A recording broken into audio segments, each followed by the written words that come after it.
Most dog owners don't recognize heat stroke until it's already too late. Every summer, thousands of dogs suffer silently while their owners stand just a few feet away, completely unaware. The signs are subtle at first, and by the time most people notice, precious minutes are already gone. This isn't about negligence, this is about what nobody teaches you. The difference between a dog that survives and one that doesn't often comes to just 3 critical minutes. The worst part? Most people do the wrong thing first. They panic. They make choices that feel instinctively right, but are quietly, invisibly making everything worse for their dog. What you're about to learn could literally save your dog's life. Not someday, not in theory, today, this summer, possibly on your very next walk together. Stay with me, because what emergency vets know, and what almost no one outside of animal critical care ever hears, is more urgent, more specific, and more powerful than you'd ever expect. Dogs are not built for sustained heat the way humans are. We sweat through millions of pores spread across our entire body. Dogs can only release heat through panting and through the thin skin of their paw pads. That is it. That is an extraordinarily limited system. And when heat overwhelms it, the body doesn't slowly decline, it cascades. One system fails, then another, faster than most people ever realize. Research in veterinary emergency medicine shows that a dog's core body temperature can spike from normal to dangerously critical in less than 15 minutes under direct summer sun combined with high humidity. Normal canine body temperature sits between 101 and 102.5 degrees Fahrenheit. Once that number climbs past 104, the body begins shutting down systems it needs to survive. At 107 degrees, organ failure begins. Veterinary neurologists describe heat stroke as a cascade event. The brain swells, the kidneys shut down, blood fails to clot properly. The lining of the intestines begins to break down, and all of it begins with one overlooked moment. What makes this so dangerous is that dogs are evolutionarily wired to hide discomfort. In the wild, wolves couldn't show weakness without becoming vulnerable. That ancient survival instinct is still living inside your dog right now. So, your dog won't always cry out, won't always collapse dramatically. They'll keep walking beside you, tail still moving, eyes still soft, even as their internal temperature reaches a critical, dangerous threshold. That loyalty, that quiet refusal to alarm you, is one of the most beautiful things about dogs. And in a heat stroke situation, it becomes one of the most heartbreaking realities a dog owner can ever face. So let's talk about what you actually need to know. Starting with recognition, your dog will begin to pant excessively, far more intensely than usual. The tongue goes wide and flat, almost paddle-shaped, pushed to its full extension. Most owners see heavy panting and think their dog is simply tired or warm. They slow the walk, find some shade, maybe stop for a moment, but they don't act fast enough, and that underestimation is what costs everything. Heavy panting combined with red or dark gums, glassy or unfocused, and that is a medical emergency, not a wait-and-see moment. That is your dog's body calling for help in the only language it has. Other warning signs include drooling that is thicker than normal, vomiting, sudden weakness especially in the back legs, and a glazed or distant look in the eyes. If your dog collapses, even briefly, that is a full emergency. When you recognize these signs, your first instinct will be to rush to the vet. And yes, call immediately. But there are critical things you must do before you even reach the car, because those first minutes matter more than anything. Move your dog out of direct sunlight immediately, into shade, into an air-conditioned space if one is nearby. Indoors is best. Every additional second in the heat is another second their temperature continues to climb higher. This step sounds obvious, but in real panic, people freeze. They stand in the sun trying to figure out what to do next. Movement first. Think later, get them out of the heat right now. That single action alone buys vital time. Next, and this is where most people make the most dangerous mistake, do not use ice water. Do not submerge your dog in cold water. Do not pack them in ice. This instinct is deeply wrong. This impulse, to cool them as fast as physically possible, is completely understandable. But extremely cold water causes blood vessels near the skin to constrict sharply, trapping dangerous heat inside the body's core where vital organs are already struggling. Veterinary physiologists call this the rebound effect. The skin cools quickly, but the body's core stays dangerously, critically hot. You believe you are helping, but internally, your dog is still burning, silently, invisibly, dangerously. What you need is cool water, not cold. Lukewarm to cool. Apply it to the neck, the armpits, the groin, and the paw pads. These are the areas where major blood vessels sit closest to the surface of the skin.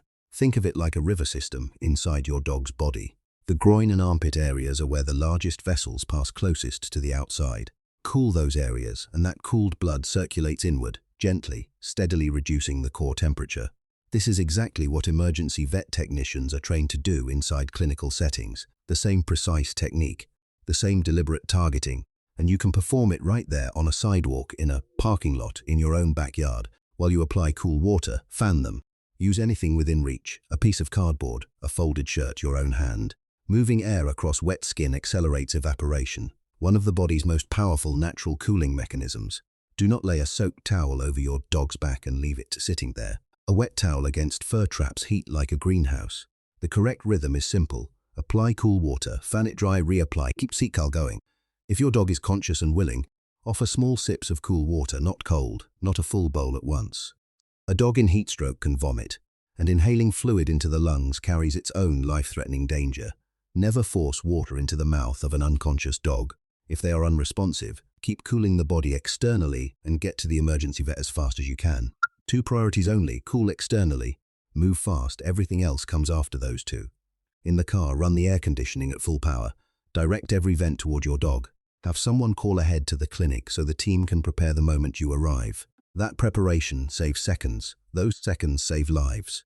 Hydration matters more than most people realize. Before any warm weather walk, offer your dog water. Pause during the walk to offer it again. Don't wait for them to seem thirsty. Thirst is already a late and dangerous warning signal. Here's something every vet wishes every dog owner understood. Never leave a dog in a parked car. Not for 1 minute, not in the shade, not with windows cracked. Car interiors become lethal heat chambers extraordinarily fast. The outside temperature doesn't need to be extreme for this to happen. On a 70-degree day, a car's interior can reach over 110 degrees within 20 minutes. Your dog has no way out, no way to call, have a call for help, no escape. Keep walks shorter on hot days. Walk in the early morning or late evening when the heat has eased. Always carry water. And check the pavement. If it burns the back of your hand within 5 seconds, it burns their paws all walk long. Dogs walk low to the ground, breathing air far closer to radiating hot surfaces than we do standing upright. Everything about a summer walk is more intense for them than it appears to us, and they will never once tell you so. Certain dogs face dramatically higher risk. Short-nosed breeds, English bulldogs, French bulls, pug, boxers already struggle with restricted airways. Panting, their only real cooling system, is already compromised. Heat doesn't need to be severe to become critical for them. Older dogs, overweight dogs, and dogs with existing heart or respiratory conditions also fall into the highest vulnerability category. For them, what feels like a warm afternoon to you can become life-threatening in a matter of minutes. Think about what your dog does when you are sad. They come closer. They lay their head in your lap without being asked. They don't understand why you're hurting, but they choose every single time to stay beside you. Dogs have co-evolved alongside humans for over 15,000 years. Their brains have literally been shaped by living beside us. No other species on Earth has developed this depth of emotional attunement to human beings. Not even close. So when your dog is struggling in the heat, still trying to keep pace with you, they are trusting you completely.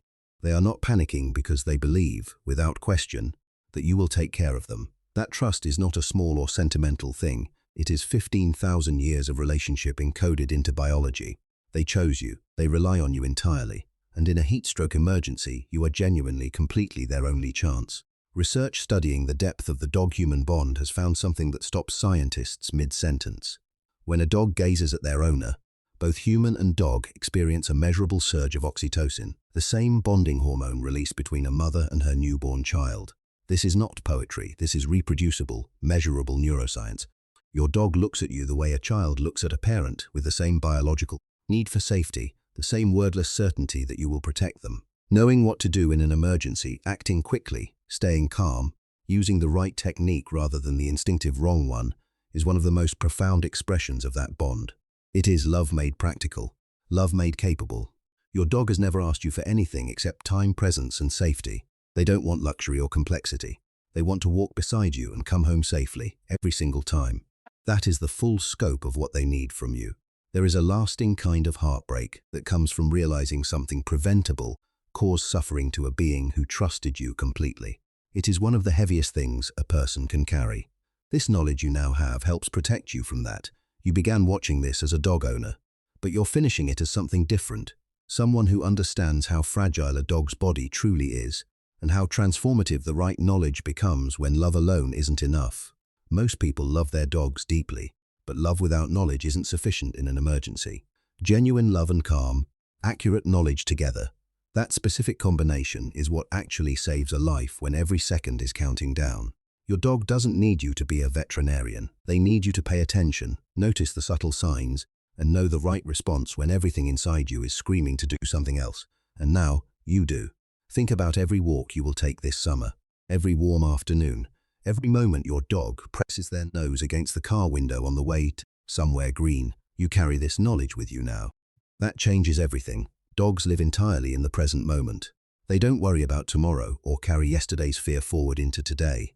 They simply exist, fully, completely, in the world they share with you. Make that world as safe as it can possibly be. In that shared world, the hottest days of summer are supposed to be the best days. Long walks, open fields, the deep, uncomplicated joy of simply being outside side by side. Don't let heat steal that from either of you. Share this with someone who loves a dog.